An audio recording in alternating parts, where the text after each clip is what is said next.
दादा असं का बोलतोय? का मरणावर घाव बसला तुझ्या? तुला या सर्व प्रश्नांची उत्तरं मी देईन. यामिनी आता कुठं पाहिलं नाही? यामिनी आतमध्ये जा पाहू. खबरदार यामिनी पुढे पाऊल टाकशील तर आहे का तुझं बाळ? अगं हे तुझं बाळ नाही आहे, ही कापसाची तुझी उशी आहे, उशी. तुझं बाळ गेले स्वर्गाच्या दारात. अगं तेच म्हणतोय मी दादा. तर सावकार कशाला करून पडेल तुझ्या आणि पर्या बोला नाही तर माझ्यासमोर नाही जाऊ, नाही तर परिणाम फार वाईट होते.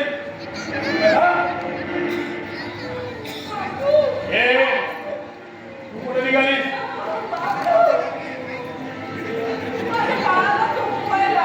हो असा तो तेच पाहतो मी. तेच तो ऐकलं माझ्याकडे बापा काही मुलाम नाही. अगं असं कधी झालंय का? ते म्हणतो ना कसं करतो तेच पाहतो, ते म्हणतो ना.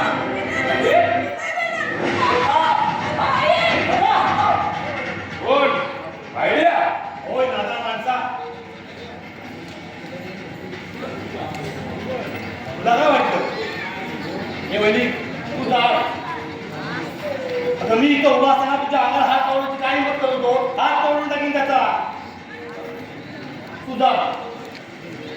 आज एवढा आवाज का काढलाय तुला? तुझा आवाज पुरावा म्हणून. का या बापूचं पाणी तुला सुद्धा लागलं वाटतं? आणि त्यातलं थोडंसं तुला पाठवायचं पाणी. अरे मूर्ख माणसा, अशी बेशरमपणाची भाषा बोलताना हात कसं नाही वाटत तुला? अरे ज्या बापूनं ऐन घालून आपली पत्नी गेली असताना आपलं आयुष्य आपल्या सहकार्यासाठी वाढलं. ज्या बापूने केवळ 2 वर्ष तुला नोकरी नसताना एका शब्दाने न विचारता तुला साऱ्या घराचा भार आपल्या शिरावर व्हायला, त्या बापूबद्दल तिरस्कार विचार करताना तुझी जीभ मुलाचं धरून कशी पडत नाही रे? अरे माझी जीभ मूळ असं तर गळून पडण्यापेक्षा तुझी जीभ मूळ पासून काढली जाईल. अरे जो तो उठतो बापूची मती खातो. बापू म्हणजे देवाचा अवतार.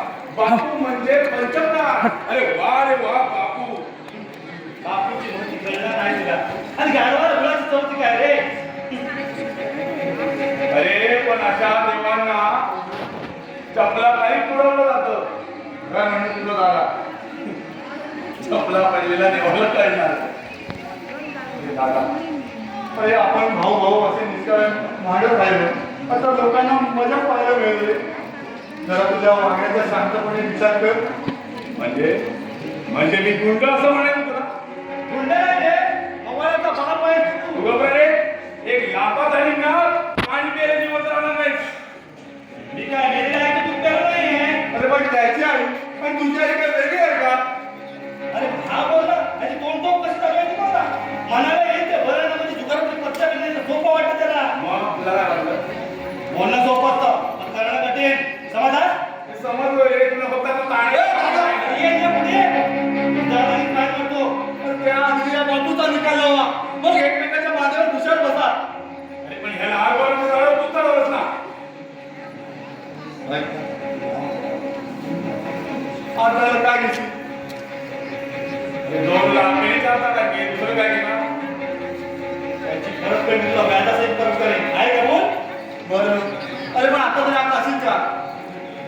ठीक आहे, येतो. दादा तुला सुद्धा जे काय विचारायचं ते मला विचार. या क्षणी तुला कायदे विचारणार नाही. एकदा तुला झालेला माझ्या लग्नाचं कर्ज दिसलं ना की मी यामिनी आणि मग पुढचा मार्ग वास. म्हणजे अरे काय